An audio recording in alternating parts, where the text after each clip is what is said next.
Hello po, good morning po mga mamamayang. Andito po tayo ngayong umaga dahil magluluto po ako ng ensaymada. Ito na po ang aking mga ingredients. Bread flour, 4 egg yolks, tapos unsalted butter. Tapos kailangan din po natin itong pampaalsa, warm fresh milk, yung mainit-init na fresh milk, tapos star margarine, at saka asukal. Yan po. Umpisahan na po natin ang paghahalo-halo nitong ating mga ingredients.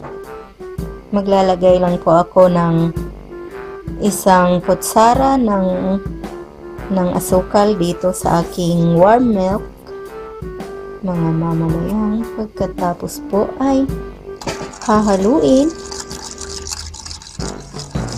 2 cups po itong gamit ko na warm milk kasi marami-rami itong aking lulutuin ngayon dahil may nag-order na naman sa akin. Tapos maglagay po tayo ng yeast, yung pampaalsa ba. Nahihirapan kasi akong bigkasin ito, kaya pampaalsa na lang ang aking sasabihin sa inyo. Yan. Tapos hahaluin lang po natin.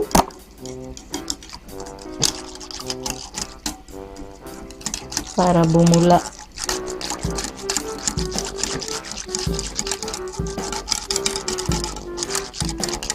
Yun pong kailangan po nito ay hindi masyadong mainit at hindi rin malamig kasi mamamatay ang inyong pampaalsa kapag masyadong mainit.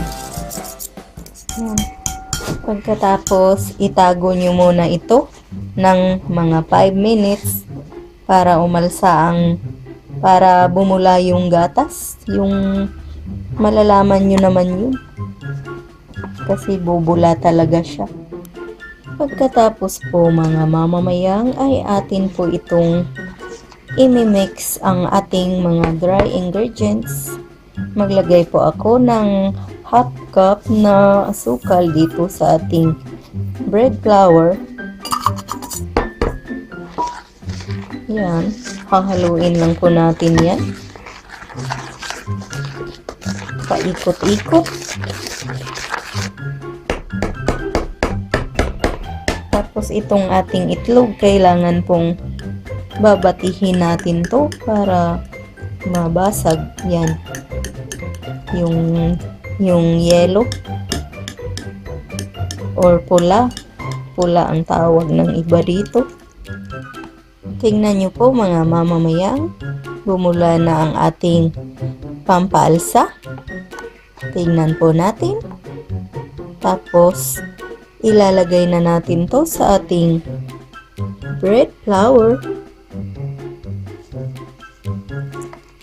Yan, ilagay ko po lahat.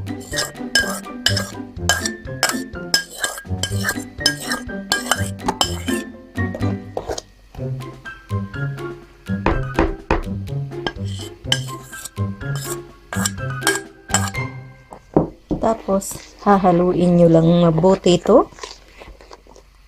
Ayan na po. Dahil po nasobrahan ko ng lagay ng bread flour ay dadagdagan ko na lang po ito. Kasi masyado po siyang basa. So, ayan na. Dadagdagan ko po siya. Tapos, hahaluin na naman natin. Tapos magdagdag lang po ako hanggang sa tumuyo ang ating harina. Yan po, hahalu-haluin lang po natin. Habang basa pa po siya ay magdagdag pa ako ng harina.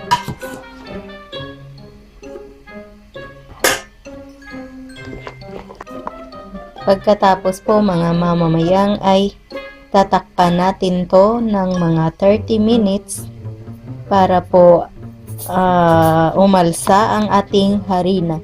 At ngayon pong umalsa na ang ating bread flour, mga mamamayang, ay isusunod ko na po ang ating itlog na 4 na yolk. Ayan na po.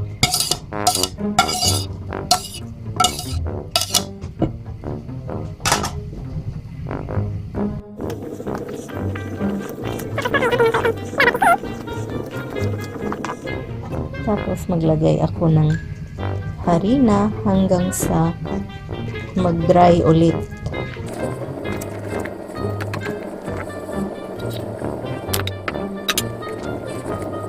Tapos maglalagay tayo ng butter na dalawang ganito po ang aking ilalagay. Mga siguro to 10 tablespoon. 10 tablespoon po ng butter. Yan, ilagay ko na. Ito na po ang aking pangalawang butter, mga mamamayang. Dahil wala po akong machine, nilagay ko na lang at tinunaw sa microwave. Kasi yung isa kanina na nilagay ko, hindi pa po natunaw. So, matutunaw din yan pag minasa ko na ang dough. Ayan po. Palalamigin lang po natin ng konti. So, ito na po ang ating butter. Dahil medyo malamig na siya, ilalagay ko na po dyan sa ating dough. Pagkatapos po ay atin lang itong hahaluin. Tapos maglalagay tayo ng harina.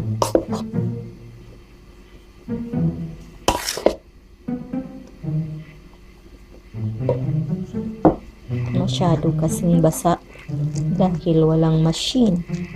So, dadagdagan na lang natin ng harina. Pagkatapos po, mga mamamayang, maglalagay lang tayo ng 2 tablespoon na mantika dito sa ating malaking lalagyan. Tapos, ganyan nyo po. Dahil po, tinatamad akong magmasa doon sa aking maliit na mesa. So, dito ko na lang po mamasahin ito. Kailangan po maghugas tayo ng kamay. Tsaka kailangan po malinis ang ating mga kamay. Dapat putulan nyo rin yung inyong mga kuko. Yan po. Magdagdag lang tayo ng harina habang basang-basa itong ating dough para hindi dumikit sa ating kamay.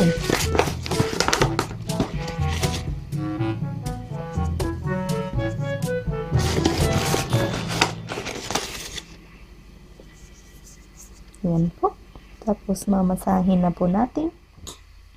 Ayan po mga mamamayang, gagamitan ko po ng misa sa pagmamasa.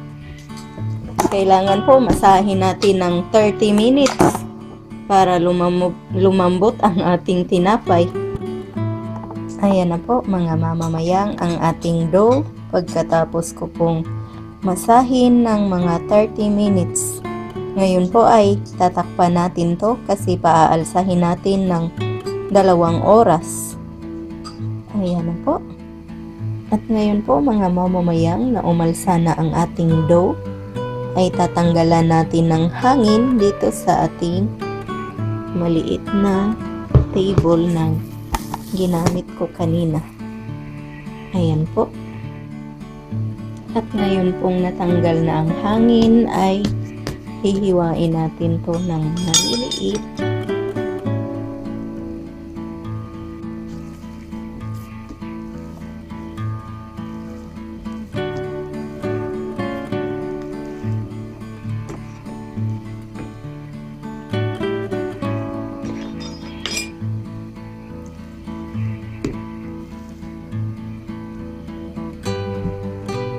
Tapos ganyan po.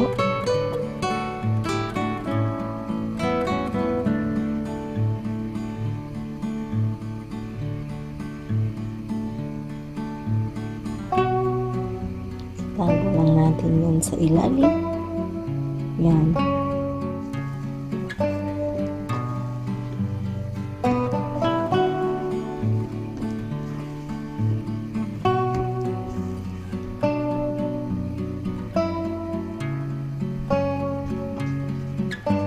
Ganyan po, iikot nyo lang ng kaganyan. Tapos itago nyo yung buntot dito sa ilalim. Ayan na po. Ayan na po siya mga mamamayang, ang mga nagawa ko po. Ngayon po ay ready na itong ilalagay sa oven. Pero lagyan ko po muna ng itlog. Ibabrush ko po muna to. Ito na po yung ating itlog. Gagamitan lang natin ng brush. Tapos i-brush natin dito.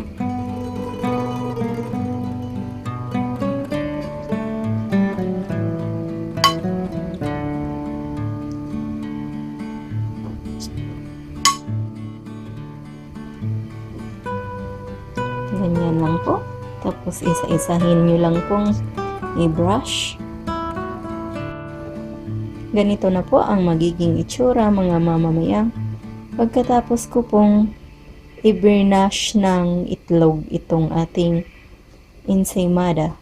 Yan. Ngayon po mainit na ang ating oven, ay ready na po itong ilagay sa oven tong ating mga dough. Ayan na po. Tatakpan ko na po. Mga 30 to 40 minutes ito mga mamamayang.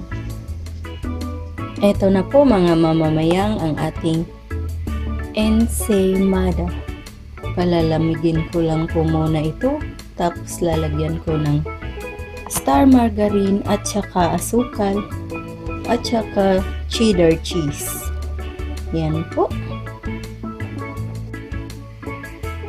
Yan na po mga mamamayang. Lalagyan lang natin ito ng star margarine.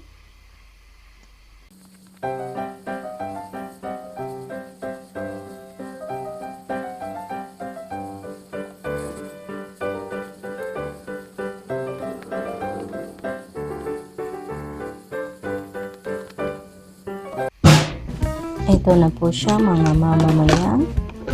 Tapos lalagyan lang po natin ng konting asukal sa taas.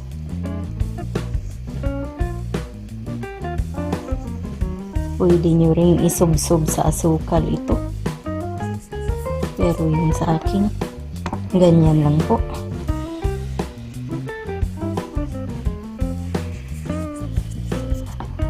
Pagkatapos po ay lalagyan natin ng cheddar cheese sa taas.